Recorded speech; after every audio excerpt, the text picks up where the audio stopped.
আচ্ছা, মাইক নিয়ে আজকে করাচ্ছি উপপাদ্য 33। লাস্ট ভিডিওতে উপপাদ্য 32 করেছিলাম, লাস্ট ভিডিওতে এটা করেছিলাম।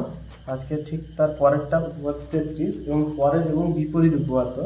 আগেরটাতে ছিল কি, যে যদি এটা জ্যা হয় এবং এটা যদি লম্ব হয় তাহলে প্রমাণ করতে হবে এই দুটো সমান। এদের মানে এই বিন্দুটা এদের মধ্যবিন্দু, অর্থাৎ এই রেখাটা যেটা লম্ব হচ্ছে এই জ্যাটাকে সমাদ্বিখণ্ডিত করেছে। এটা হচ্ছে আগেরটাতে প্রমাণ ছিল। এবারে ঠিক উল্টোটা বলেছে এইটা যদি সমাদ্বিখণ্ডিত করে তাহলে প্রমাণ করে যে এইটা লম্ব আছে। সেটা প্রমাণ করতে বলেছে। সাধারণ নির্বাচন বলা হয়েছিল একদিন, যেটা কোশ্চেন ছিল সেইটাকে সাধারণ নির্বাচন হিসেবে ভাববো আমরা।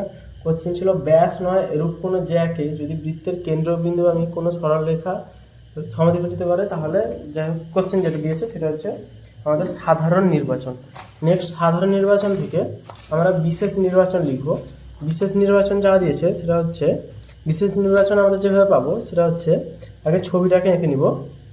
ব্যাস নয় এরূপ কোনো জ্যা, অর্থাৎ ব্যাস জ্যা এগুলো একমাত্র বৃত্ত দিয়ে দেখতে পাওয়া যায়, তাই আমরা সবার আগে যেটা আঁকবো সেটা হচ্ছে বৃত্ত।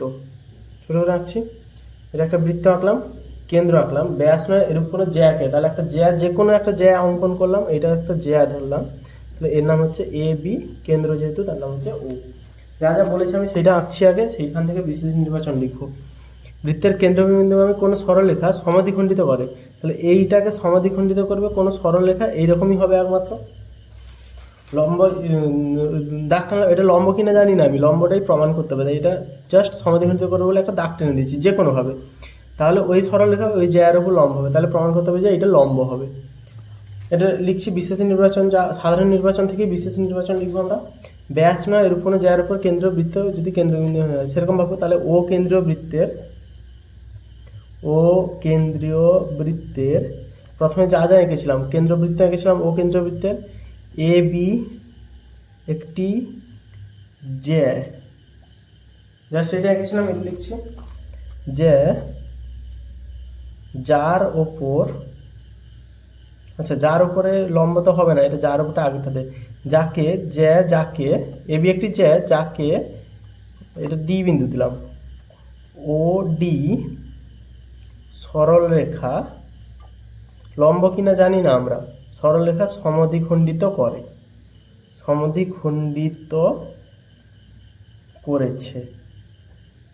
যাই হোক সমদ্বিখণ্ডিত করে লিখেছে, তাই সমদ্বিখণ্ডিত করেছে লিখেছি। ওডি সরলরেখা সমদ্বিখণ্ডিত করেছে এ বিকে। এবারে যা লিখবো তা হচ্ছে প্রামাণ্য বিষয়, কি প্রমাণ করতে হবে সেইটা বিষয়। টার্গেট কি আমাদের?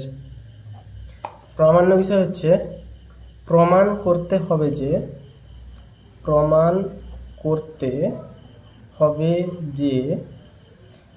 হবে, যে এটা লম্ব। তাহলে কোণ, আচ্ছা কোণ না লিখে 90 ডিগ্রি না লিখে ওডি লম্ব এ বি, এটার পরস্পর লম্ব, এটা প্রমাণ করতে হবে। প্রামাণ্য বিষয় হলো। এবারে কীভাবে প্রমাণ করব তার আগে অঙ্কন লিখবো, কারণ কীভাবে প্রমাণ করছি তাকে আগে দেখাচ্ছি। যদি এইটা একটা রেখা অঙ্কন করে দিই, জাস্ট আগেরটা যেটা ছিল তার বিপরীত উপপাদ্য, কিন্তু সমান একইভাবেই হবে। যদি এইটা রেখা প্রমাণ করে দিই, এটা যদি একই ত্রিভুজ মানে সর্বসম ত্রিভুজ প্রমাণ করতে পারি, তাহলে এটা কোন দুটো সমান প্রমাণ হবে, আর টোটালটা 180 হলে এটা 90 ডিগ্রি হবে। এইভাবে প্রমাণ করবো, প্রমাণের সময় বোঝাতে পারবো। তাহলে এইটা হচ্ছে এই জিনিসটা, ও এ এবং ও বি সরলরেখা দুটিকে যদি যোগ করা হয়, ও এ দুটি আর এবং ও বি বিন্দু দুটি যোগ করে যদি দুটো সরলরেখা পাই, তাহলে দুটো ত্রিভুজ পাবো। সেই টার্গেট নিয়ে আমরা অঙ্কনে একটি লিখছি, ও এ এবং ও বি বিন্দু দুটি যোগ করা হলো, বিন্দু দুটি না, অ্যাকচুয়ালি 4টি বিন্দু হয়েছে। ও লিখতে হতো ও এ বিন্দুটি যোগ করা হলো এবং ও বি বিন্দু দুটি যোগ করা হলো, আলাদা আলাদা করে লিখতে হতো, তো আমি একসাথে লিখছি। এই ছবিটাকে নিয়ে টার্গেট করছি। নেক্সট হচ্ছে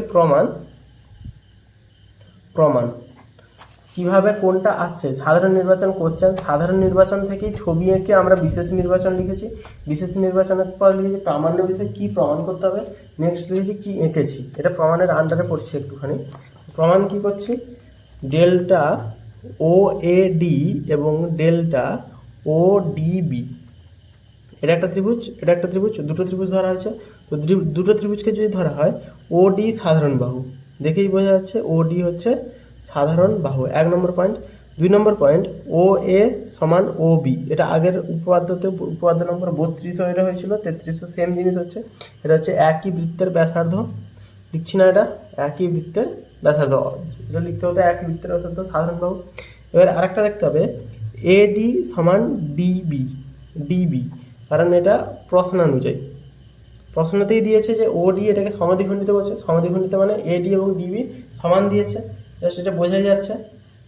এরকম সর্বসম প্রমাণ করার জন্য আরও অনেক উপায় আছে, তবে এটা কোশ্চেনে দিয়েছি বলে আমি ধরেছি, নাহলে উপায় ছিল এইটা, যেহেতু এটা সমান বাহু তাহলে এই সংলগ্ন বাহুগুলো কোনগুলো সমান, এরকম কী সব ছিল।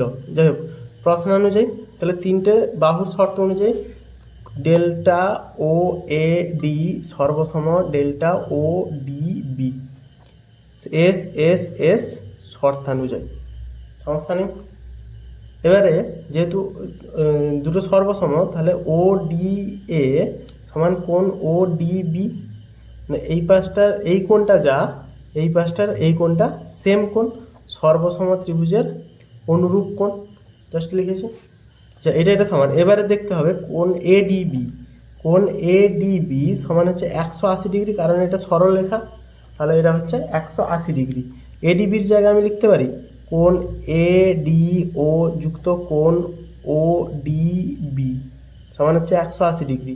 এই কোণটাকে ভাঙলে এদিক দিয়ে পাবো, এদিক দিয়ে পাবো, তাহলে এই কোণটা আবার সমান, এডিও যা ও ডিবি তা, তাহলে এডিওর জায়গায় ও ডিবি যদি লিখে দিই, কোণ ও ডিবি দুবার হচ্ছে মানে 2 সমান 180 ডিগ্রি, অতএব কোণ ও ডিবি সমান 90 ডিগ্রি, 180/2 মানে 90 ডিগ্রি, এই পাশটা 90 মানে ও ডিএ, অতএব কোণ ও ডিএ সমান 90 ডিগ্রি। তাহলে এই কোণটাও 90, এই কোণটাও 90, অতএব ও ডি লম্ব এ বি, প্রমাণিত। জাস্ট এইটুকুই প্রমাণ ছিল, আগের যে উপপাদ্য ছিল সেমভাবে প্রমাণ করা হয়েছে, এটা কোনো সমস্যা নেই।